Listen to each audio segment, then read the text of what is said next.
Mas nós vemos ali em Gálatas 5, alguns frutos descritos pelo apóstolo Paulo, né? Pastor Marcos, você pode falar um pouco mais sobre o que são esses frutos? E a fé? A fé ela é um fruto ou é um dom? É questionado, né, sobre a questão do fruto do Espírito. Como as pessoas entendem mal esse assunto, né? Como as pessoas interpretam equivocadamente.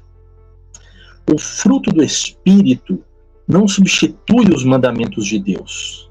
Pelo contrário, a pessoa que dá fruto do Espírito, ela automaticamente guarda os mandamentos de Deus.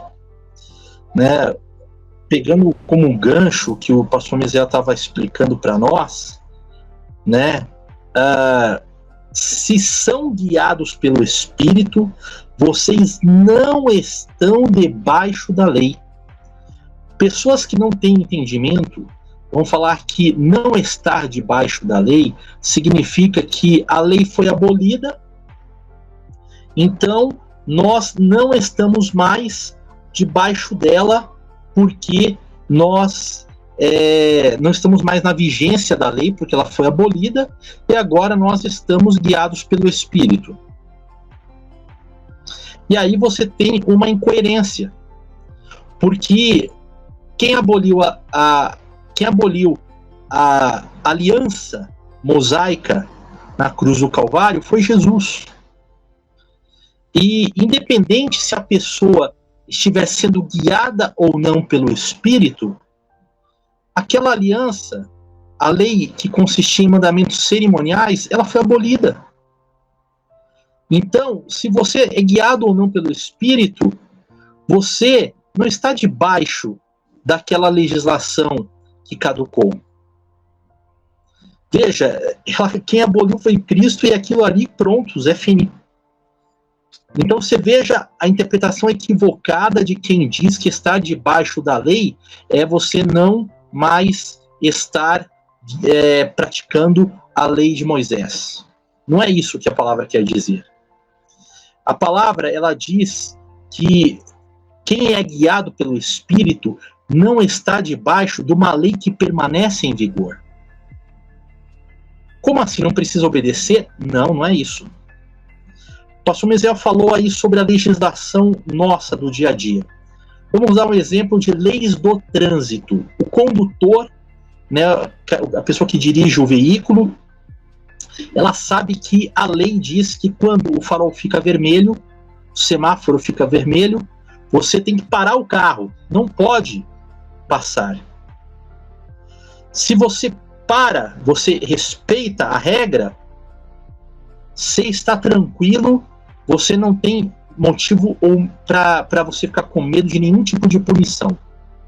Mas se você não para o seu veículo e você passa no farol vermelho, e você é flagrado por um policial, ou é flagrado por uma câmera, ou pior, né, Deus nos livre, você atropela uma pessoa ali no cruzamento, você automaticamente se torna culpado da lei que diz que você não pode passar o sinal vermelho. Então você fica debaixo da lei, fica debaixo da punição da lei, fica debaixo do castigo, debaixo de ter que pagar pelo crime que você cometeu, pela transgressão que você cometeu. Então, quando Paulo ele vai falar, né, que quem é guiado pelo Espírito não está debaixo da lei, significa que aquele que é guiado pelo Espírito, ele pratica a vontade de Deus, ele guarda os mandamentos de Deus, e ele, então, não está debaixo da penalidade da lei. Ou seja, olha que interessante, vou dar um exemplo, imoralidade sexual. O que é imoralidade sexual? Adultério é imoralidade sexual? É. Então você veja, o mandamento que diz não adulterará. Quem anda guiado pelo Espírito e dá o fruto do Espírito, ele não pratica o adultério. Ele não pratica a obra da carne, que é a imoralidade sexual. Isso, queridos, num entendimento cristocêntrico e no entendimento de acordo com o Novo Testamento, não é apenas a regra. O cara cumpre a regra, só que o pensamento dele, o coração dele está voltado para o pecado. Não, ele não tem, a tentação vem, mas ele não deixa o desejo dominá-lo.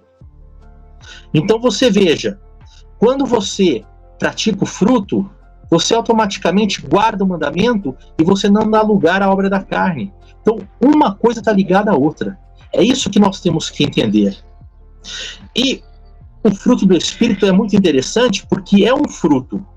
Não são vários frutos, você pode ter alguns e não ter outros. É um fruto dividido em várias qualidades. Então, é um fruto que vai dar várias qualidades. Quando a gente fala em alegria, é uma alegria mesmo nós passando por todo tipo de luta e dificuldade. É uma alegria que o Espírito Santo produz em nós, que sabemos se fazemos a vontade de Deus, que estamos andando de acordo com a vontade do Senhor e sendo como tantos profetas e tantos apóstolos que vieram antes de nós. Quando você fala em paz, é uma tranquilidade mesmo em meio à tempestade. Então pode estar a luta que for, você sabe que pode confiar no Deus do impossível. Isso é paz. Essa paz o Espírito Santo dá para nós. Agora, quando você fala, querido, em longanimidade, aí você tem uma palavra difícil. Né? O que é longanimidade? Uma palavra que no grego é macrotimia e que seria traduzida literalmente como longura de espírito. O que é isso? Pois bem, longanimidade ou longura de espírito é a qualidade daquele que não desiste. Mas, nossa, estava difícil, eu saí daquela igreja, eu fui para outra, agora eu me sinto melhor. Peraí, você vai para uma igreja para se sentir melhor? Você está com algum problema, querido. Desculpa, você está com muito problema. Porque a palavra de Deus diz que nós vamos para a presença do Senhor para nos sentirmos piores. Sim, para nos sentirmos piores. Porque nós temos que entender que quando nos aproximamos de Cristo, nos é revelado o quão pecadores nós somos. E quanto nós temos necessidade de um grande Salvador. E não para nos sentirmos bem. Então, amados, a longanimidade nos faz perseverar. É você atravessar toda e qualquer circunstância. É você enfrentar os adversários e as adversidades sem esmorecer. Mesmo diante de pressões, você permanecer firme, resistir até fazer a vontade de Deus. Então, isto é longanimidade. E a Bíblia diz que talvez você não consiga, mas o Espírito Santo em você vai produzir isso na sua vida. Ele vai te fortalecer, que quando você estiver pensando em desistir, ele vai te renovar para você continuar. E benignidade e bondade, não é a mesma coisa? O que é benignidade e o que é bondade? Bondade é uma predisposição em fazer o bem. É você ser uma pessoa boa, você buscar sempre as coisas boas. Então, bondade é isso. Benignidade é o exercício dessa bondade. A benignidade é você agir de uma forma coerente e condizente com a bondade. Gentileza, por exemplo. Tem gente que acha que servir a Deus é bater na mesa e é se fazer obedecer pela autoridade.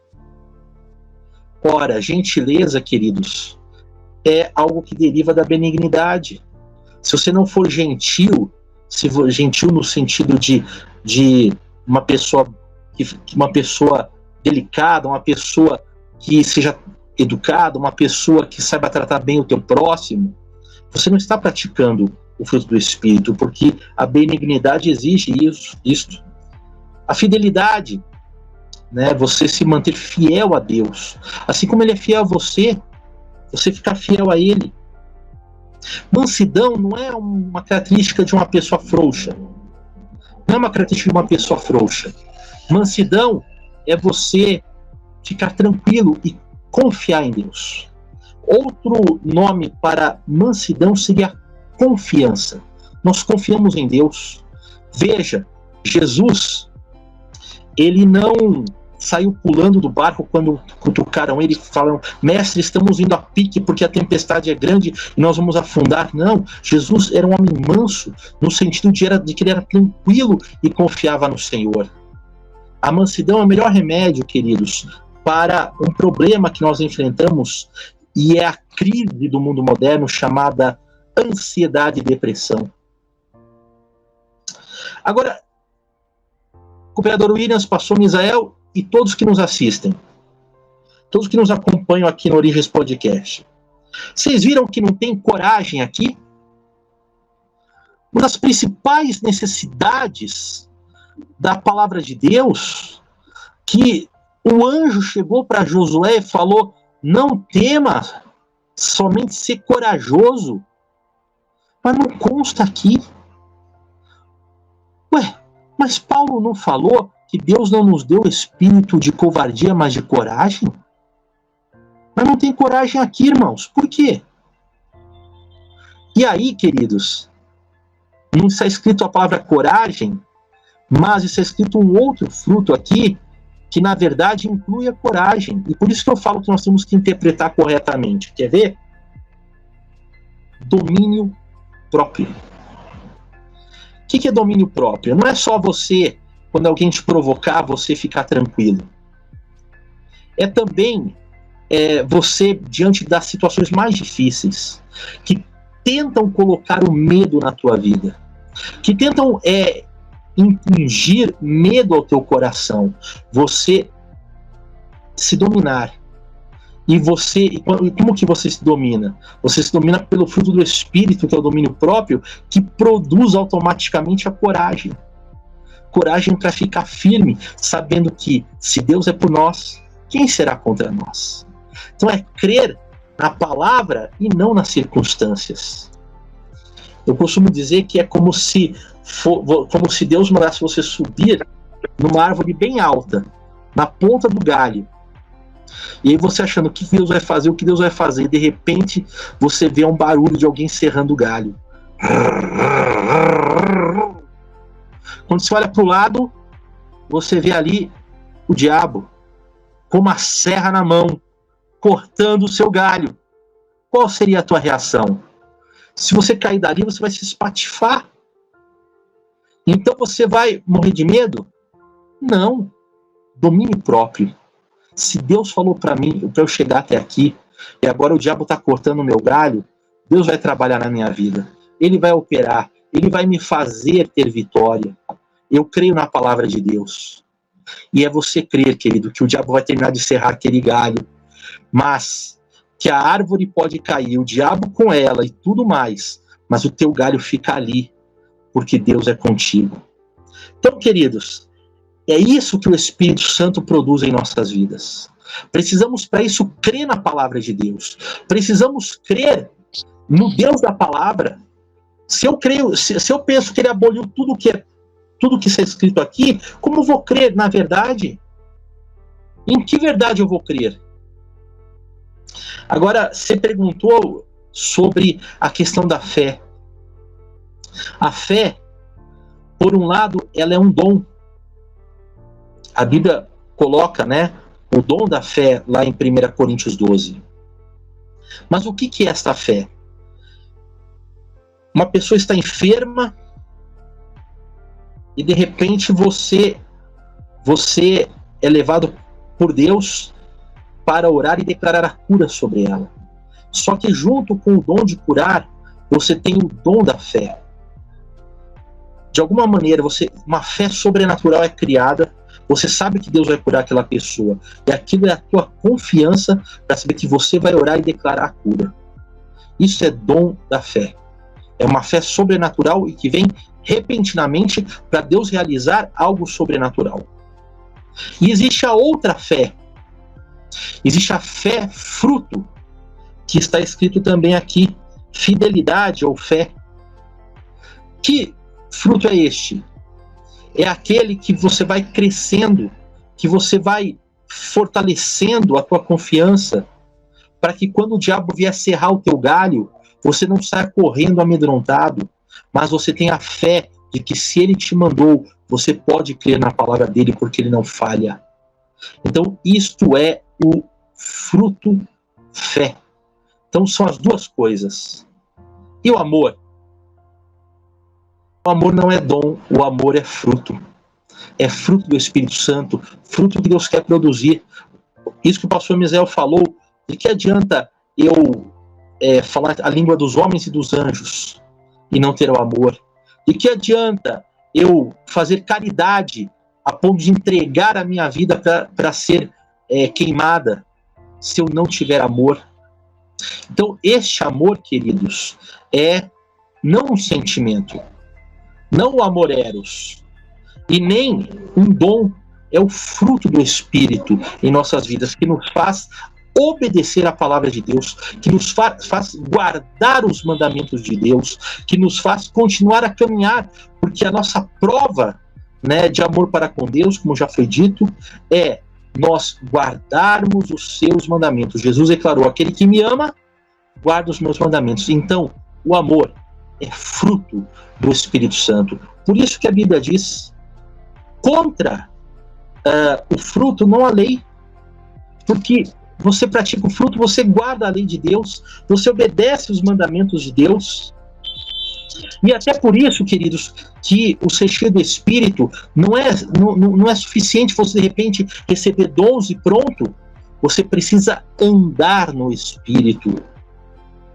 Por isso Paulo fala: vivam no Espírito, e vocês jamais satisfarão os desejos da carne.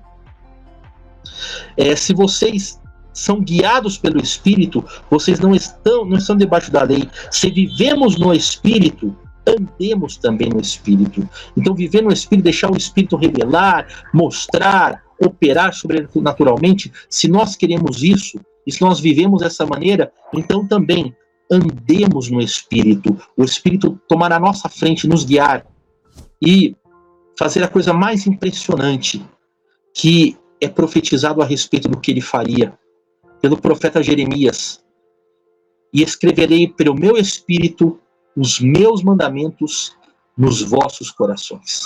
Amém?